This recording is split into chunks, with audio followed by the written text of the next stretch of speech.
ચાલો બાળકો, આજે આપણે સમજુ બકરીઓની વાર્તા જોઈશું.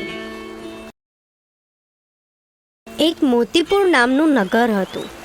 નગરની બહાર એક નદી વહેતી હતી. એ નદી ઉપર એક લાકડાનો સાંકડો પુલ હતો.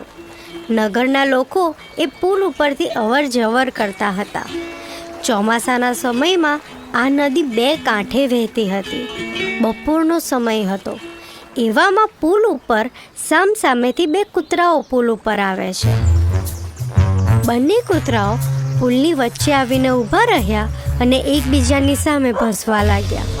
પુલ પરથી જવા માટે બંને લડવા લાગ્યા. લડતા લડતા તેઓ નદીમાં પડ્યા અને નદીના પાણીમાં તણાઈ ગયા. થોડા સમય પછી એ પુલ ઉપર સામસામે બે બકરીઓ આવે છે. બકરીઓ જોવે છે કે પુલ ઉપરથી કોઈ એક જઈ શકે એવું છે. બંને બકરીઓ ચાલતી ચાલતી પુલની વચ્ચે આવીને ઊભી રહે છે. થોડી વાર એકબીજાની સામે જોયા પછી એક બકરી બેસી ગઈ અને બીજી બકરી એની ઉપરથી પસાર થઈ જાય છે અને બંને શાંતિથી પોતપોતાને માર્ગે જતી રહે છે.